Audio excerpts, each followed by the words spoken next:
I kissed my best friend's girlfriend at a party. We fell in love, he found out, and I lost my best friend forever. You won't believe what happened next. I need to get this out, so here's the short version before I start. I'm Carolina, 25 now, and this story began 15 years ago when Jorge and Alejandra became my first real friends. We were inseparable at school, but years later a mistake, a night of kissing and choices, turned our trio into a tangle. I loved them both as friends, and I didn't see it coming. I hurt someone I cared about, lost a friend, found love, and kept carrying guilt.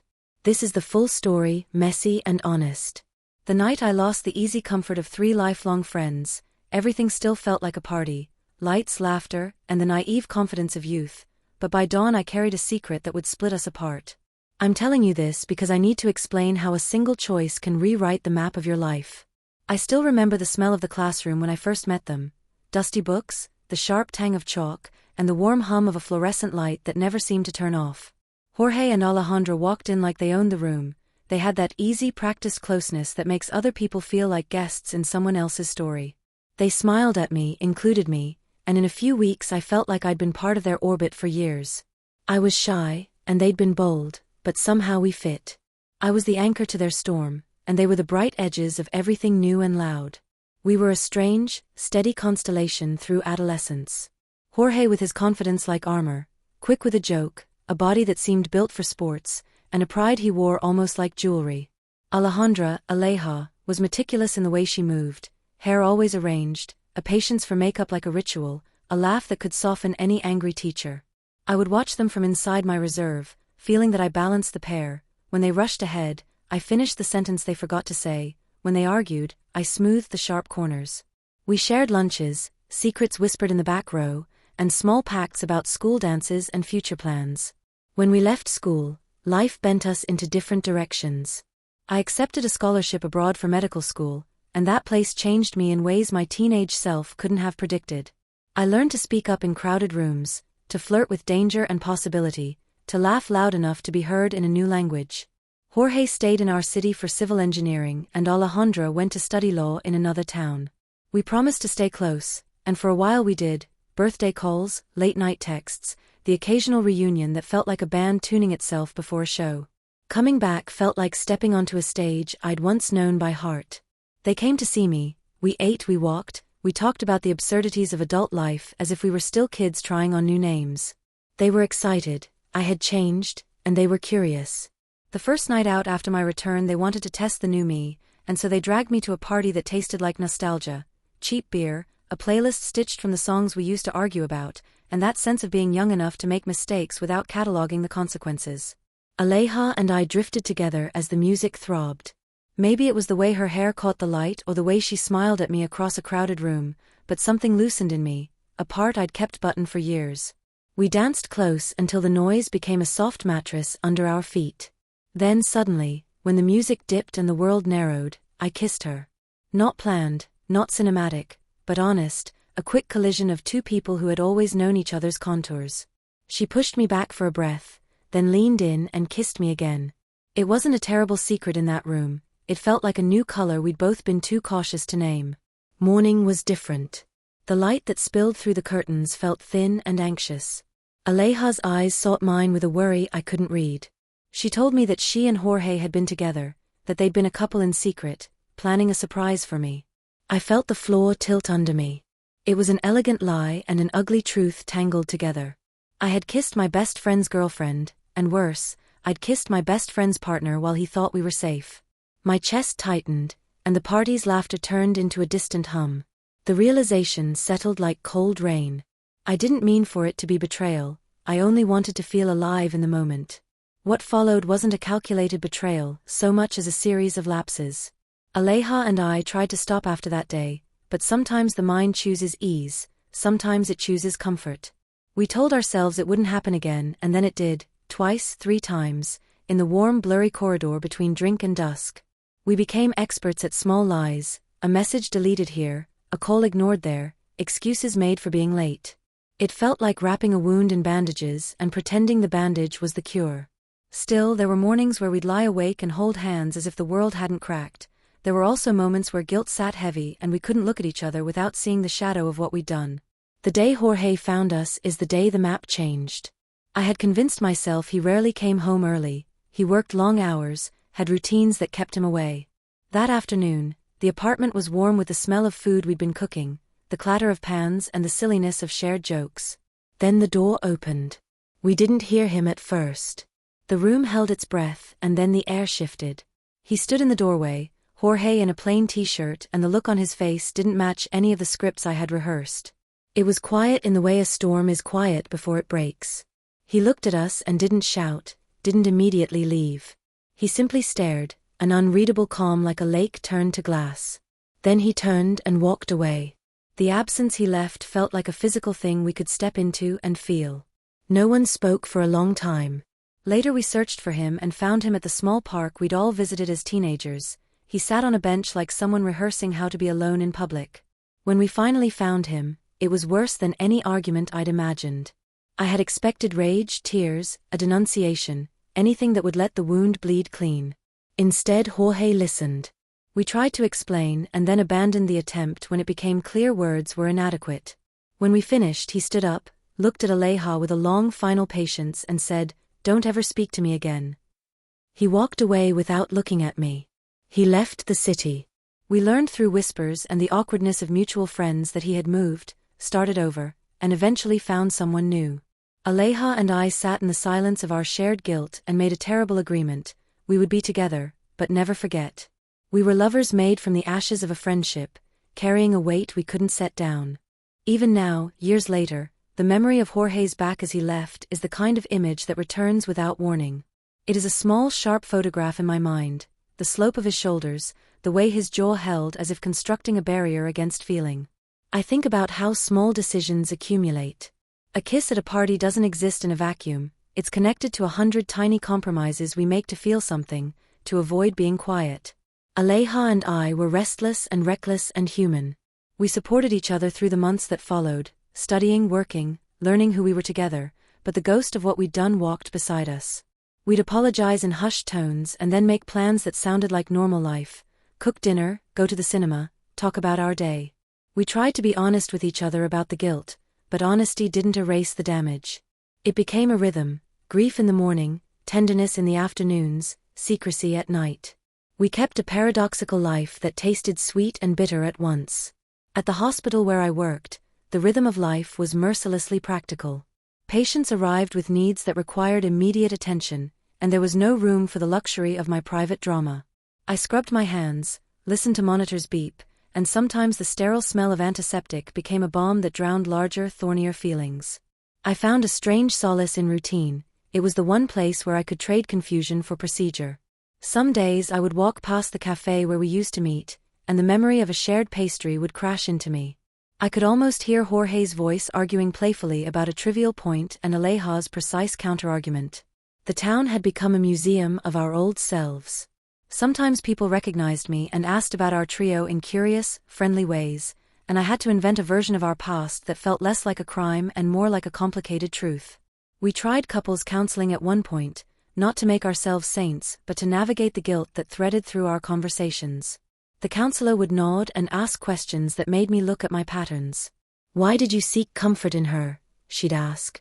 I'd answer in fragments, about loneliness abroad, about the intoxicating novelty of being seen, about the slow erosion of boundaries.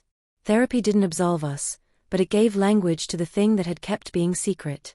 There were moments of light too, mornings when sunlight arranged itself across our apartment floor and the world felt almost ordinary. We could make omelets and argue over whose turn it was to wash the dishes. Those banality-laced chapters were a testament to our attempt at normalcy. We were learning to be partners in the mundane, and for a time that ordinary life felt like penance enough. Then there were nights when guilt slipped in like an uninvited guest. I'd wake up at 3 a.m. and the house would be very quiet except for the muffled hum of the refrigerator. Aleja would be asleep beside me and I'd watch her breathing, steady, unaware, and think of Jorge's face. I'd imagine him in a distant city, doing his best to forget, and feel the selfishness of my new life press against my ribs. Friends began to drift. Some couldn't understand how we had continued as if nothing had happened, others felt betrayed by our silence. Parties that once felt safe turned into social minefields where every laugh could be a reminder of what we'd lost. Invitations slowed and we started making quieter plans with people who accepted us without demands for explanations. Work was a kind of armor. The emergency room's fluorescent lights didn't care for moral nuance. There was triage, there was precision, and there was the steady hum of purpose. When you hold someone's life in your hands, your heartbreak seems smaller, as if pain is a personal private instrument that can be tuned down by responsibility. We kept a ritual. Once a month we'd write letters to Jorge, unsent notes where we poured out our remorse and hope for forgiveness, then fold them and place them in a drawer like penitent offerings. The act of writing sometimes felt like a weak substitute for making amends, but it was all we had, a tangible way to keep the weight visible and not let it dissolve into silence. Once, in a moment of impulsive hope, Aleja suggested we try to rebuild in small ways. "What if we do something good in his name?" she asked. So we volunteered at a community center that Jorge might have liked, planting trees, cleaning benches, doing small, useful things. It was a clumsy, earnest attempt to pay back a debt we couldn't calculate. I started writing in a notebook again, a private thing with messy handwriting and torn pages. I wrote about small victories, about the way sunlight patterned the kitchen table, about the ache that didn't turn into repentance but into something closer to acceptance. Words were a map when feelings were fog. "Why didn't you tell me?" I asked once. "I didn't want to hurt you," I whispered, said Aleja. At the hospital, an older nurse took me under her wing. She had a steady way of looking at people that made confessions less terrifying. Once, in the middle of a long shift, she said over the clatter of trays, "People do what they must to survive small deaths." I didn't know how to respond then, but the phrase lodged in me like a small lamp. Sometimes my choices felt like survival, not noble, not admirable, and surviving doesn't always look pretty. We talked to our families in parables at first. I told my mother that life had complicated itself in a way that required time. Her face was a map of curious lines, worry, tenderness, that old infinite patience mothers cultivate.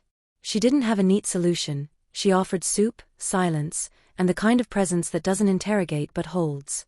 My father, quieter, sent me articles about forgiveness and distance. None of it erased the ache, but it softened it into something that fit the shape of days. Sometimes I imagine an alternate version of that earlier night where I walked away before the kiss, where we kept the old boundaries intact. In that daydream Jorge doesn't leave, he forgives immediately, or there's a conversation that is messy and honest and somehow stitches us back together. But imagination is a lazy surgeon, it makes the cut painless and the scar nearly invisible. Real life was Messier. He left, and there was no suturing strong enough to bring us back to what we had been. We argued more than I would like to admit. Small things blew up into proof of character. Who didn't wash the dishes became evidence of a careless heart. I read into silences and invented betrayals that weren't there. That pattern was a poison. We would lash out, apologize, and then let resentment like ivy creep along the walls of our relationship. Sometimes we'd catch ourselves and laugh, reckless, uncomfortable laughter that felt like a trapdoor opening under us and then snapping shut. There were afternoons when Aleja would unpack a memory from our school days and it would feel like therapy. "Remember when Jorge tried to skateboard and fell into the fountain?" she'd say, and we'd laugh until tears came. Those stories were anchors, reminders that before all this mess we had been 3 teenagers who believed in one another's futures. It felt sacrilegious and tender to remember him that way. The nostalgia was a small altar where we could place our guilt beside the old warmth instead of letting it burn everything down. I once went back to the park alone, the same bench where we had found Jorge after the discovery. I sat there with a paper cup of coffee, watching other people carry on with the small ordinary cruelties and kindnesses of their days. It struck me then how public grief becomes private when it isn't legible to others. People might have guessed something had happened between us, and some did, but most just saw 2 women who'd been through something and were learning to manage their steps again. Grief is often anonymous, it hides in plain sight. Work demanded competence. Babies were born and small surgeries done, and the moral fog of my private life was irrelevant to the machines and bandages and necessary tasks. Once I held a newborn and thought about the ethics of choices in a new way. There are consequences that are cruel and consequences that teach. The child didn't care about my past, it only required presence. That truth was both a reprieve and a condemnation. It reminded me I could be useful, and that usefulness didn't erase wrongs. At odd hours I'd imagine calling Jorge and saying the things I wanted to say, some apology that was both blunt and full, an admission that we had been selfish, a wish for his happiness. But the words felt theatrical when spoken into a phone at midnight. We had a ritual of writing the letters instead, one drawer, the same paper, the same folding. Sometimes we'd reread old notes and feel a tenderness for who we were then, awkward and sorry in equal measure. There were small tests of our relationship that had nothing to do with the old betrayal. Money arguments, long work hours, the slow erosion of patience. They were normal and boring, and in their banality they were merciful. A relationship that only faced its demons and never the ordinary irritations would be an unnatural thing, and those dull disputes taught us how to rebuild less dramatically. One summer, Aleja invited 2 old classmates to dinner. The air was thick with polite conservations and the memory of familiar faces. At one point a mutual friend awkwardly mentioned Jorge, and the conversation folded like a map. I felt my stomach sink and pretend the nick in the memory wasn't a wound. People asked, in that curious, disembodied way, whether we'd heard from him. We didn't let on. Part of me wanted to tell the truth to everyone, and then I remembered the complexity of other people's forgiveness and retreated. We cultivated rituals of atonement in private.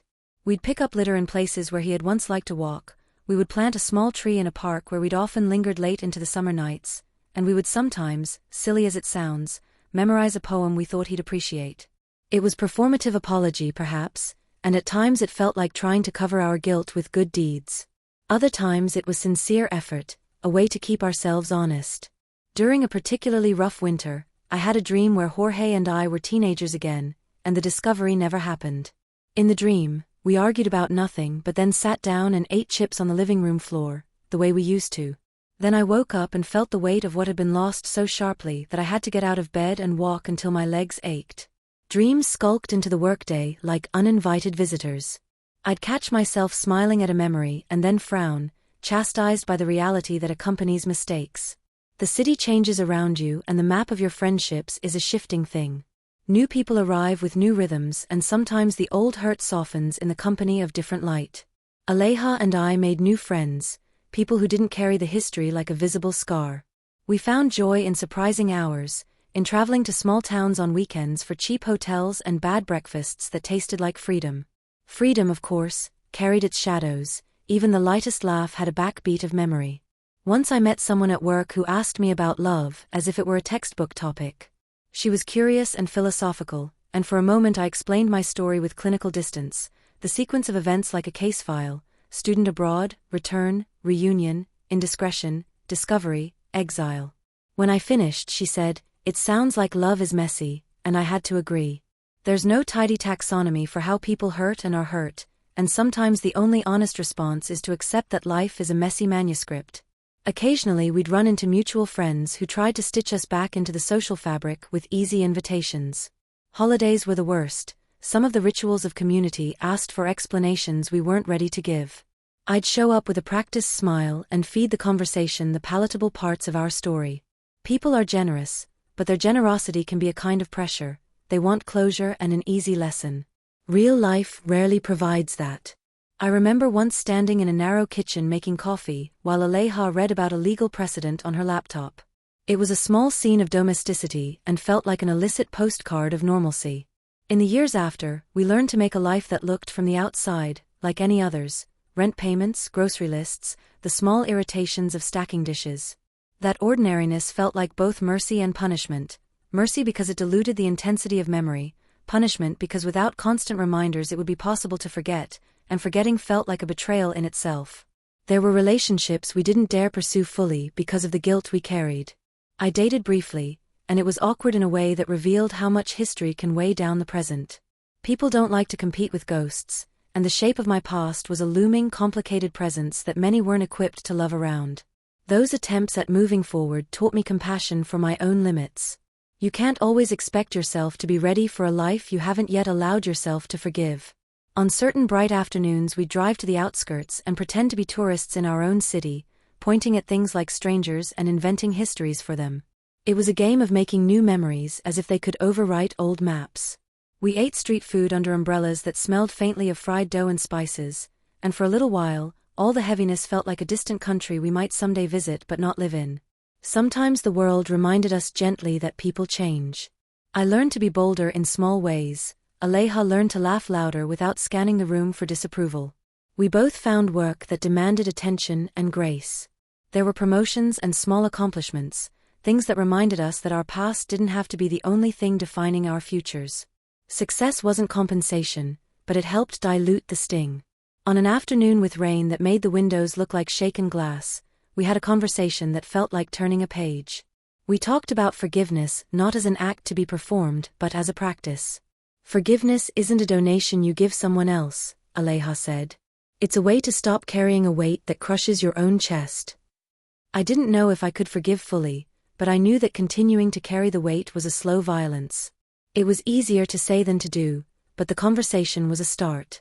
We both kept an eye on the rumor of Jorge's life through mutual friends. It was strange, this second-hand living. He seemed to be building a life, a new city, perhaps a new partner, new routines. The knowledge was a gentle rain, it didn't cleanse, but it didn't drown either. We told ourselves he might be happy, and we hoped it sincerely. Hoping for someone who had once been yours to forgive you felt like an act of humility. There were small moments of unexpected grace. Once, an old teacher sent a message that read like a short sermon on compassion. People do what they can with the intelligence they have at the time, she wrote. It was not absolution, but it was a lens through which to consider the past. People evolve, choices are often made from younger versions of ourselves who didn't yet understand consequences. That thought didn't free us from responsibility, but it gave us context. We built a life with a careful honesty, where we tried to articulate what we felt without performing penance theatrically.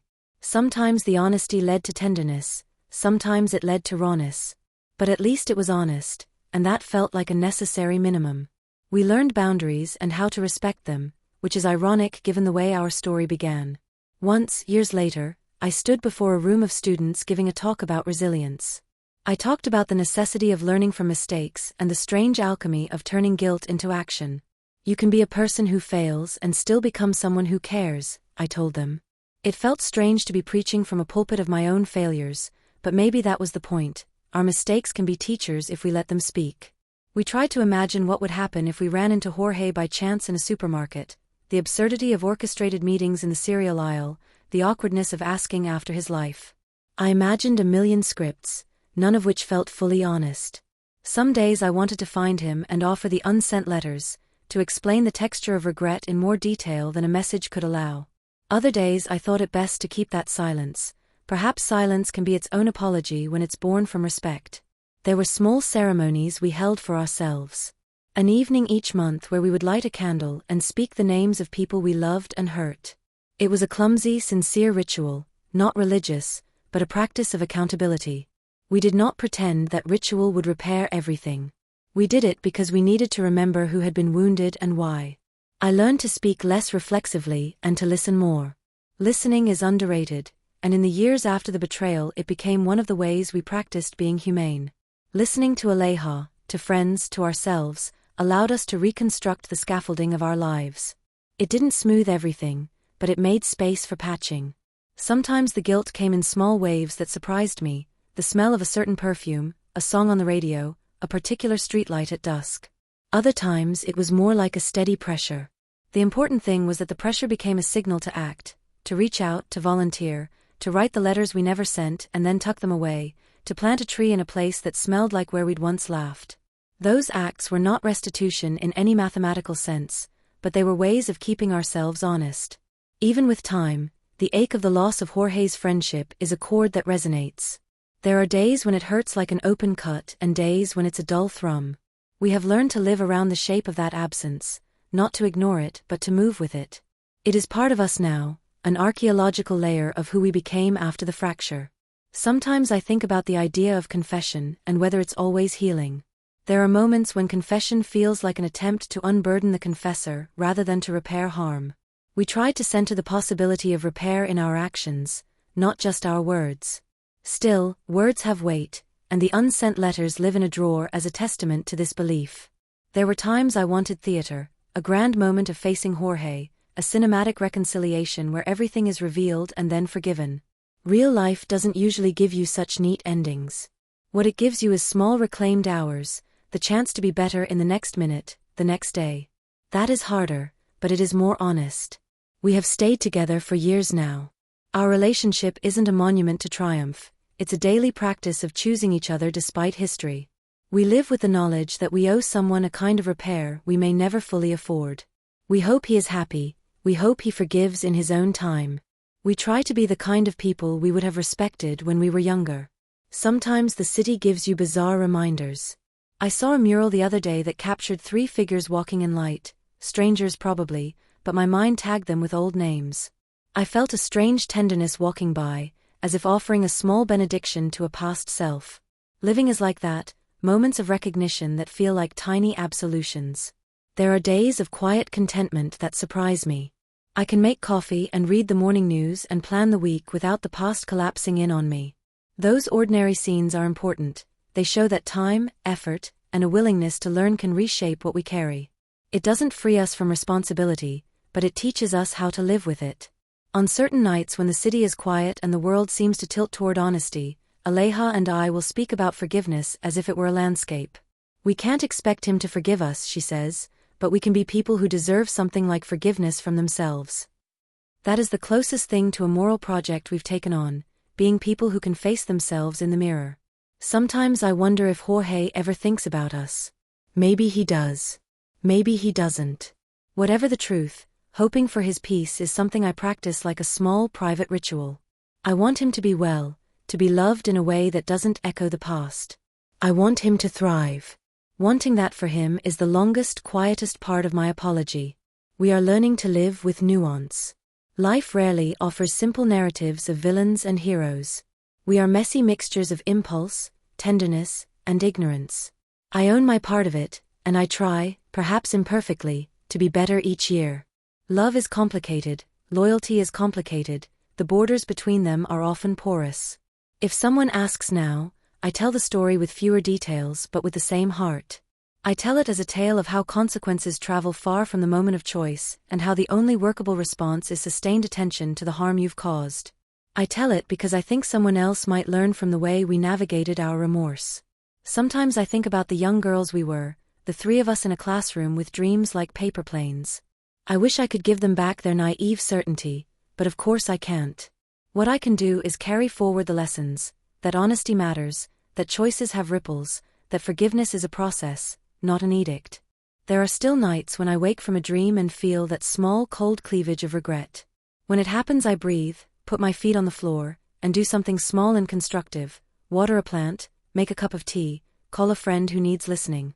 Those acts of ordinary decency are stitches in a life that refuses to be defined by one terrible chapter.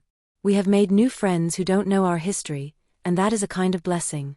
They meet the people we are now, imperfect and trying.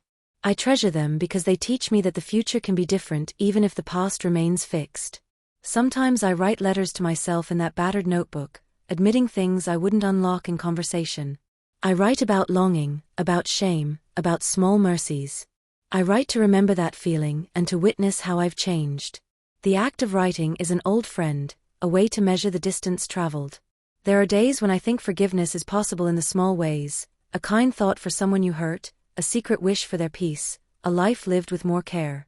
Those small practices are the scaffolding of repair because they are daily, humble, and humble things have a capacity to endure. I do not pretend to be a hero. I am a person who made choices and then was tasked with living with them. I am imperfect, and I am trying. That is the honest truth. Sometimes I imagine a future where we run into Jorge on a train, both of us older, and he smiles with a peace that isn't theater. Maybe that happens, maybe it doesn't. Hope is a soft currency I spend carefully. When I think about the lessons I want to carry forward, they are not grand lessons. They are small. Be braver in saying no when boundaries matter, be quicker to apologize without waiting for a crisis, be kinder in the quiet moments. Those are the practical steps I believe in. They are not glamorous, but they are steady. On a regular afternoon, walking home, Aleja squeezes my hand and says, "We're okay." It's not a denial of the past, but an acceptance of the present. Those small affirmations are how we keep going. They are not enough to erase what happened, but they are how we choose to live with it. Sometimes I think the hardest thing is believing that people can change and still be accountable. That balance is the core of our practice. We accept responsibility and we try to be people worthy of compassion, from ourselves and, if possible, from those we've hurt. When I look back at the teenager who walked into that first classroom, I feel compassion for her awkward courage. She didn't know what would happen. No one does. She did what she could with what she knew. I do not excuse the harm, but I also do not want to be defined only by it. On a clear morning, when the city is waking and the light is honest, I feel grateful for small things: a message from a friend, a good cup of coffee, a patient who laughs despite pain. Those tiny moments are the palette that colors most of my days now. They remind me that beauty endures even when mistakes have been made. If you are listening and you are carrying a similar weight, I will say this: keep moving forward, and keep practicing humility. Apologize where you can, repair where you can, and let your actions for the future be proof that you've learned. There is no simple reconciliation for everything. But there is a steady, slow building of who you are next. With Aleha beside me and the quiet of our shared life, I try to be the person who holds heartache and transforms it into careful presence.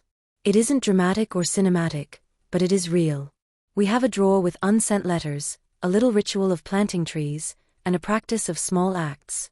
Those are not full reparations, but they are the ways we keep our guilt visible so it does not calcify into denial. We want to be accountable. We fail sometimes, but the attempt matters. Years have taught me to be a better listener, a more present friend, a more deliberate partner. I try to do the work every day in small ways, checking in, admitting when I'm wrong, choosing repair over defensiveness. I am not yet always successful, but I am trying with more honesty than before. If you ask me now whether I regret what happened, the answer is complex. I regret the pain we caused Jorge. I regret the betrayal of trust and the way it altered a life. I also recognize that every event taught me something I would not have otherwise learned. That doesn't justify the choice, but it does explain why the memory is not merely a wound but also a teacher. Sometimes, on a lazy Sunday, Aleha and I will read aloud. We choose passages that have nothing to do with us, and in the act of sharing words we practice intimacy that is not charged by the past. It is a small exercise in normalcy and one I treasure for its ordinariness. We both hope Jorge is happy. We both hope he has forgiven himself, whatever that looks like. I hope he found a life that fits him. I hope he sleeps at night with fewer shadows. Wishing that for him is part of what keeps my apology honest. Every so often, a song on the radio will transport me back to a classroom, to laughter at a silly joke, to the smell of chalk. Those moments are bittersweet. They remind me of what was and of what remains in memory.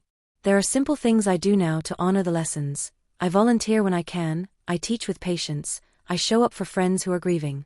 These acts are my small ongoing penance and my way of building a life grounded in care. I am not proud of the choices we made, but I am proud of the work we do now to hold that past with care. It is not grand, it is steady, ordinary, and stubborn. That persistence is how we attempt to pay for what we broke.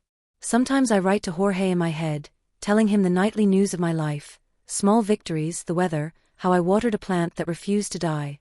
I never send those notes. They are practice for a humility I hope will one day feel less awkward. We continue to be who we are, imperfect, remorseful, awkwardly trying to be kind. That is not a noble story in a cinematic sense, but it is real, and sometimes real is the bravest thing. The drawer where we keep the unsent letters is getting thicker, but that's okay. The thickness is a record of attention, and to keep paying attention is to refuse to let forgetfulness be a second betrayal. I think often about what I'd say to my younger self: be brave enough to set boundaries, be humble enough to apologize, and be bold enough to build a life that tends to others' hearts as carefully as your own. The days lengthen and shorten, and through them something shifts slowly. The acute pain dulls into a quiet ache, then becomes part of the texture of life. It doesn't heal totally, but it becomes manageable, and in that management there is a kind of peace. Sometimes, when I stand at the window with a cup of tea, I allow myself to imagine a future where all three of us can be at the same table and talk without sharp edges. Maybe that will never happen. Maybe it will. The hope is a small companion that keeps me honest. I live with the knowledge that my choices had consequences. I try to live in ways that acknowledge that truth and do not gloss over it. That is all any of us can do when we have made mistakes: turn toward repair and keep our hands busy with acts of care. We sleep, we work, we laugh, and we apologize. That is the cadence of our life. It's not a story with a perfect ending, but it is a story with effort and a refusal to pretend everything is forgetting. I am learning, always learning. The past is a teacher I didn't want, but it taught me. I hold the lessons like small tokens in my pocket, useful when I stumble. My life now is built from many small steady things: a job that matters, a partner who stays, friends who forgive or at least set boundaries, and the daily practice of being better. It's humble work and it's enough.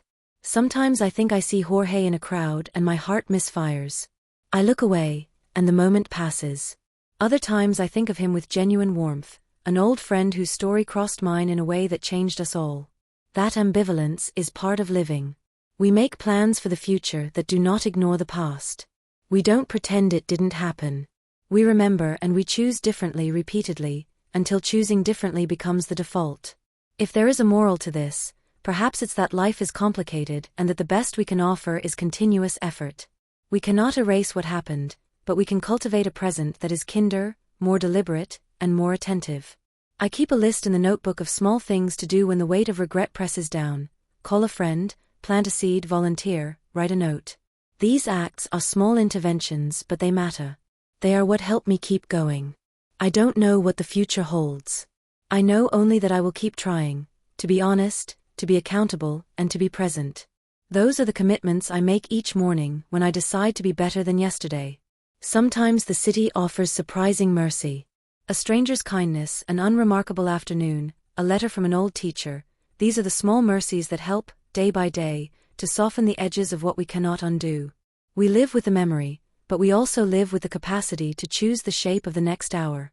That is both a burden and a gift. I try to honor the people we've hurt by living a life of careful attention. I don't expect absolution, I hope for growth. That, to me, is the meaningful work. There are still nights I wish for a dramatic reconciliation. Mostly I wish for his peace. I wish that for Jorge as if it were a daily prayer. We have made a life out of ordinary things, and that ordinariness has become a place of quiet redemption. Not the flashy kind, not the cinematic kind, just the steady, daily kind that shows up when you ask someone how they're doing and actually listen. Sometimes I think the hardest part of all this is learning to forgive myself enough to let go of that sharp, constant shame. I practice it in small ways, giving myself permission to find joy, to laugh without flinching, to plan a weekend. In the end, perhaps the only honest thing is to keep trying. Keep trying to make better choices, to repair where you can, to ask for forgiveness and accept that sometimes it won't come. Keep living in a way that allows the past to be a teacher, not a prison. We are not saints. We are not villains. We are people who made a terrible choice, then spent years learning how to be better. That is not a tidy story, but it is one I own. When I tell this story, I tell it as a warning and as a confession. I tell it because I think humans need reminders that choices ripple, and that the work of living with those ripples is long and unglamorous. If you're carrying a similar weight, I hope you find a way to keep practicing, to write the unsent letters, to plant the trees, to ask for help, to be patient with the slow work of repair. That's what we've tried to do, imperfectly and persistently. Somewhere in the city a bench sits where 3 teenagers once sat and laughed. The bench is older now, the paint flaked in places, but the sun still hits it the same way. I like to think that is a small private mercy. Places don't judge, they remember. We too remember, and we try to live better. Messy handwriting and torn pages. I wrote about small victories, closer to acceptance. Words were a map when feelings were fog. If you enjoyed this story, don't forget to like, subscribe, share and comment. Thanks for your attention.